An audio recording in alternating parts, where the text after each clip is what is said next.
Hello everyone, my name is Naka and welcome back to my channel and welcome back to another video here on my channel. And in today's video I'm doing the second part of a Uber tier list. Yes, I know I should have done this like a few months ago, but I was just lazy and I just couldn't be bothered. And as a fun fact, I was actually originally going to the Fortnite video. I don't know what I was going to buy, I guess we're just going to play the game. But I had a very bad game in Team Rumble. Well, essentially every time I'd actually have a gunfight with someone, as I was about to kill them, they would just fucking pussy out and build a fucking wall, stairs, edit out and just kill me. It pissed me so much that I fucking slapped my hand on a chair. And you can imagine how that hurts. So I was like, you know what, I decided, you know what? I'm making a fucking tier list. And I fucking hit myself again. Congratulations, I Also, there's one thing before I also mentioned that essentially I'm not going to be showing you guys any Ubers I didn't try to rank up or any, and I haven't used or too low level tier, because every time I was about to edit the tier list, for some reason it would just clean out all the Ubers I had in there. So if there's anybody who haven't seen this tier list, then that's probably because I have not put in a tier that I should not have been using it.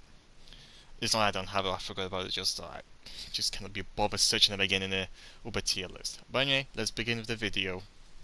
Now this is a tier list. Now there's going to be one thing, I am not going to sit here and talk about every single Uber.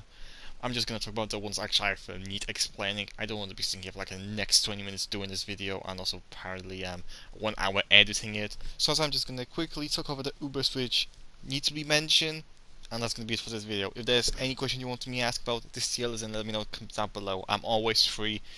I'm almost every day to talk about the comments, so you can just comment down there.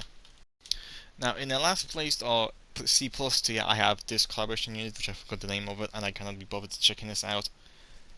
This just shows how little I've been recently playing this game. But essentially, the reason actually I have her at that tier is essentially I actually don't quite like just using the Sabre.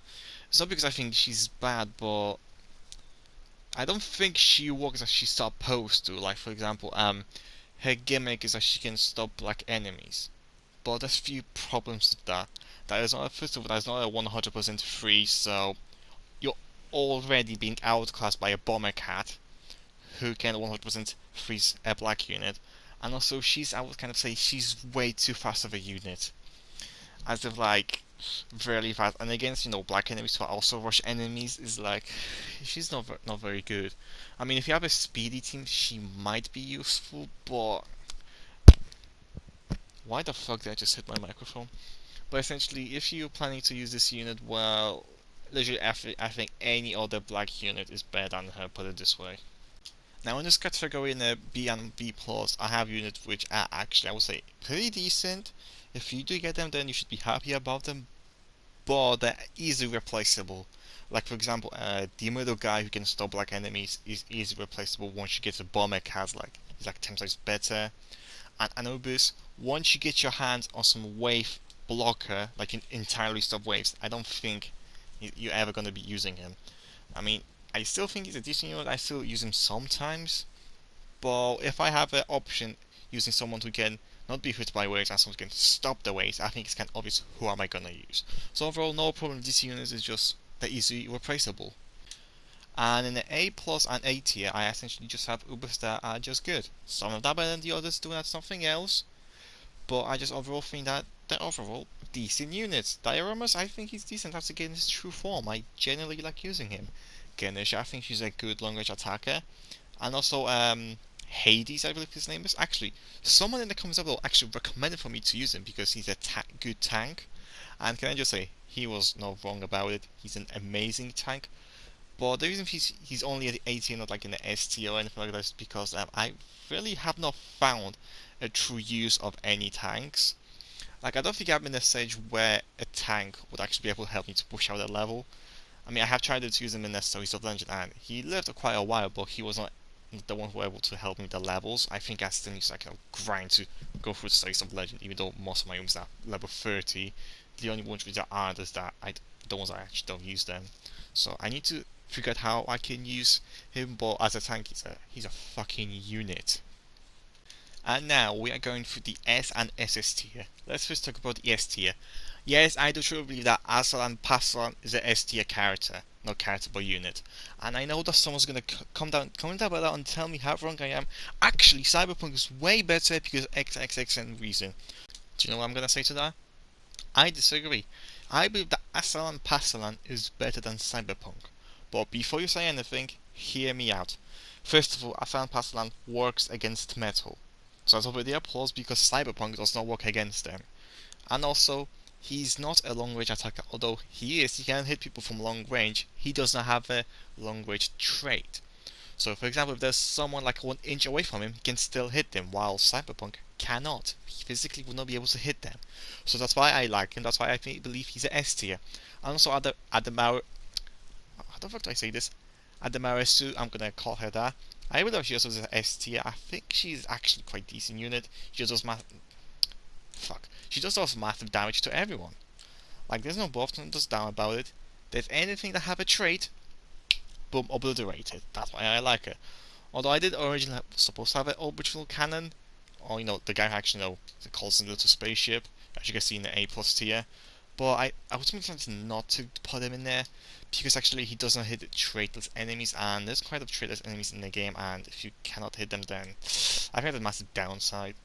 I mean, at the moment, I don't think she does massive damage to traitless enemies, but the pure fact that she hits them, I think that's kind of give it an edge over orbital cannon.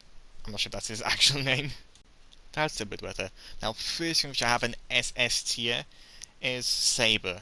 I mean, do I really need to talk about why Sabre is an SS tier? She does massive damage to floating. No, I should correct myself. She fucking obliterates them. Like, there's no offs, there's no buts. She just swings that sword.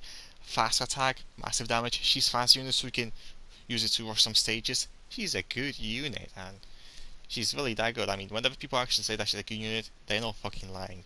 I'm sorry if I swear a lot. I'm really pissed off about that Fortnite game. I just thought I'd mention it. And also, to share that place with the SST, I have essentially 2 Mikus. And I can't remember the name for sure, but there's one who can just stop waste entirely. She's also, resistance to red and angel enemies, and she was the reason which I was able to create Moniko. So obviously she's going to be an SS tier.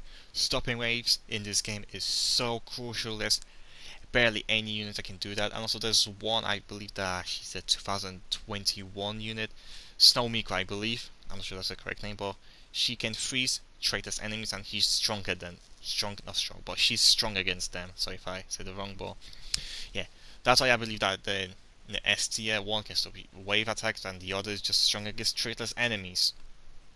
Do I need to say more? Like, although I wouldn't say that she's best unit against traitorous enemies, but considering I don't really have much against them, I think that's pure reason why she's in the S tier. Whenever I'm up against traitorous enemies, I always pick her out. Although I could pick, what was the other game? Gladius, yes, he's quite good, but he costs too much, and also he is quite slow. So if I have a decision between him and her, I'm always going to be using her, and that's why she's an S tier. Well, anyway, that's going to be it for today's video. If you guys did enjoy, then let me know in the comments down below, subscribe to the channel, and also there's going to be a next tier list video once I get to 200 Wildcast videos. Anyway, I'm going to be heading out now, and I hope you enjoy. If there's any more questions you have, leave them in the comments down below. As I said, I'll be heading out now, and I'll see you guys next time. Goodbye, and have a great one.